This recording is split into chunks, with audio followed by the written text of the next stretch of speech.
Down with the CCP, Xi Jinping Step Down. Anti-CCP slogans are surfacing on streets across multiple locations in China. Protests and riots are surging beyond control. It's time the CCP feared the people. China's 4 economic time bombs are poised to explode, putting 3 decades of growth at risk. The end is near. A Chinese mother of 3 is deported from Taiwan, the price paid for betrayal. You are watching Decoding China, where we bring you timely analysis and grounded perspectives on the China of today. Down with the CCP, Xi Jinping Step Down. Anti-CCP slogans are appearing on streets in multiple locations throughout China. Protests and riots surge beyond control. It's time for the CCP to fear the people. China's economy is in a cliff-like recession, with social problems proliferating and public resentment boiling over. The CCP has designated online public opinion monitoring as the top priority in stability maintenance, ordering local public security bureaus to strictly investigate anti-government speech. Anti-CCP slogans calling for democracy, freedom, down with the CCP, demanding Xi Jinping step down, and stopping live organ harvesting have continuously emerged across multiple mainland locations. These protests show a new trend, shifting from online to offline. On October 31st, the overseas X-platform moderator Voice of CN posted multiple screenshots pointing out that brave warriors challenging the regime are everywhere in China, leaving the CCP in a state of extreme paranoia. Everyone will die, but not everyone truly lives. Salute to these frontline warriors confronting CCP tyranny. There is only tyranny, no rioters. The people are innocent. Long live freedom. Among the screenshots of anti-CCP slogans, one was posted prominently on a road sign in front of the Yingyang police station in Sweeping County, Henan province, with the message, Xi Jinping Step Down. Stop live organ harvesting and dictatorial tyranny. CCP Step Down. Stop human rights persecution.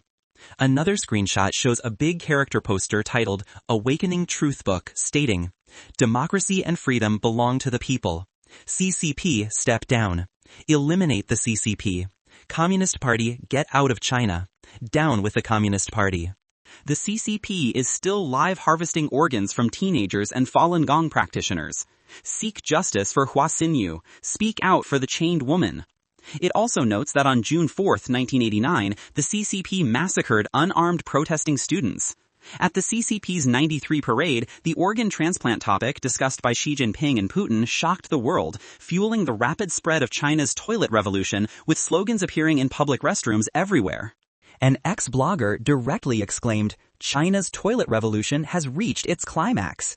Various slogans have also appeared on bridge piers, building corridors, and street utility poles. The content directly targets the CCP and Xi Jinping.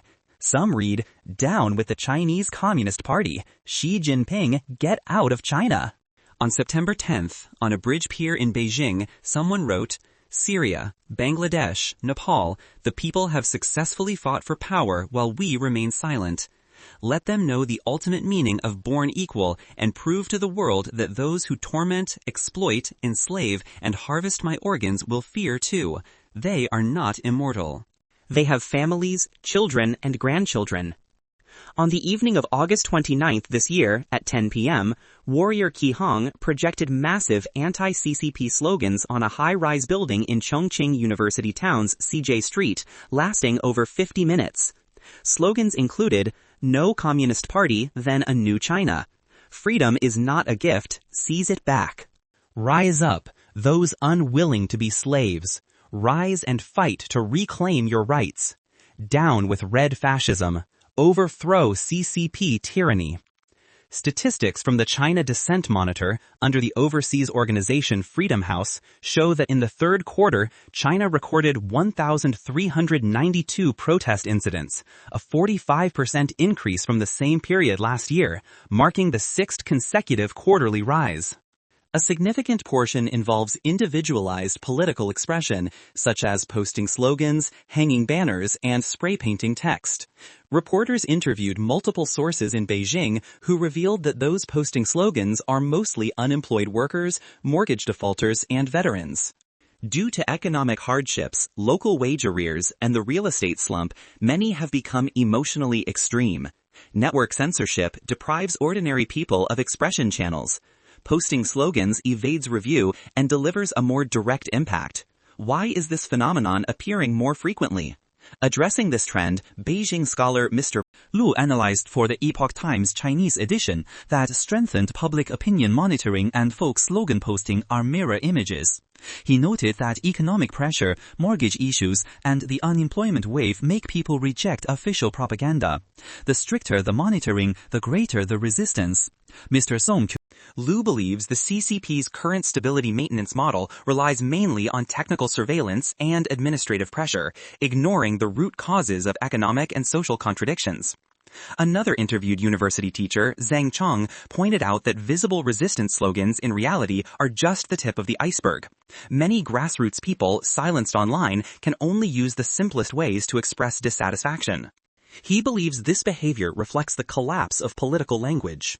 Zhang stated that economic pressure is a key factor triggering public dissatisfaction. Since 2025, China's youth unemployment rate has remained high. The real estate market continues to fall.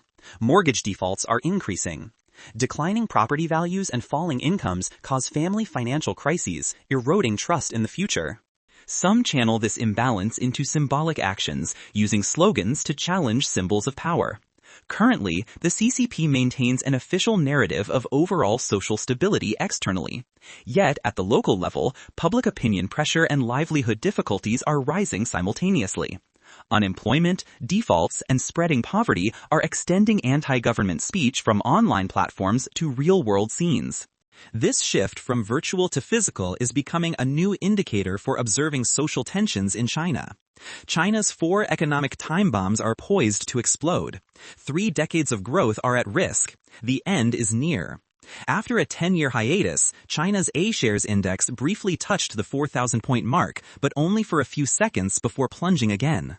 Many investors pinned high hopes on this symbolic milestone, yet the excitement quickly vanished. Retail traders remarked that despite the index's rebound, most of their stocks continue to fall, indicating the surge did not reflect real economic improvement. Experts note that the Chinese Communist Party has been using artificial intelligence and quantitative trading tools to amplify market fluctuations, creating short-term waves that serve political objectives. However, the ultimate risks fall on retail investors entering the market late. Meanwhile, the real economy remains weak. Corporate profits are falling, unemployment is rising, consumer demand is stagnant, and tax revenues are declining. Analysts warn that the government is using the false prosperity of the stock market to mask economic weakness. Yet once these policy-driven funds withdraw, the market could face an even greater correction.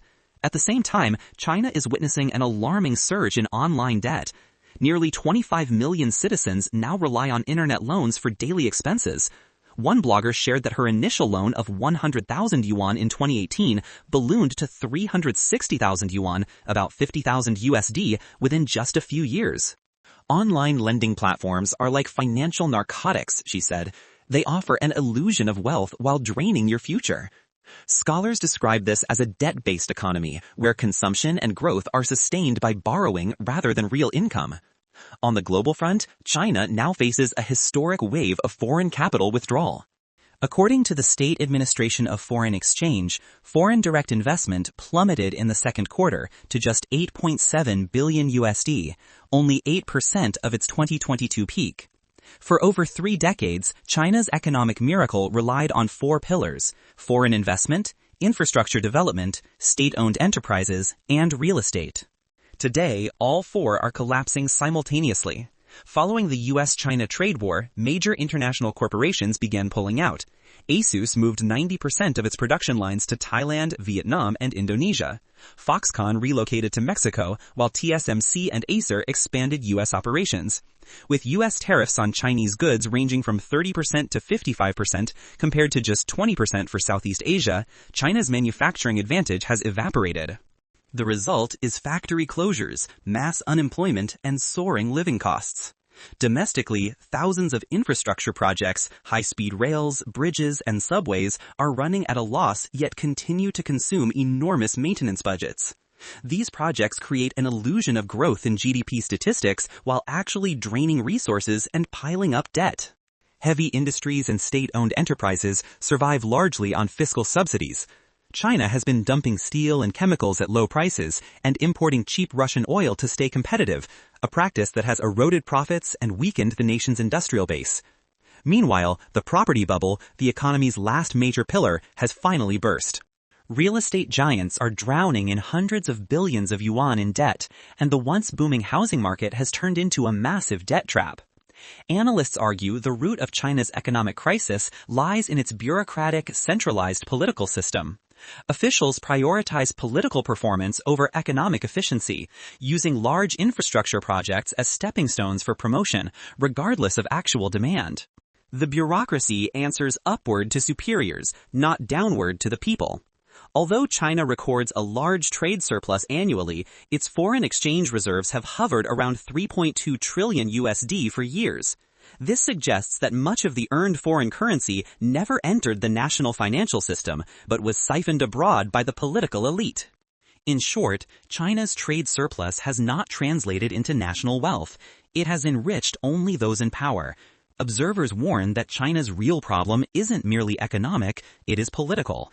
As long as power remains concentrated and resources are controlled by a small elite, any apparent prosperity will remain an illusion. The future of China's economy depends not on how many policies or how much investment is deployed, but on whether the CCP's one-party dictatorship can truly come to an end.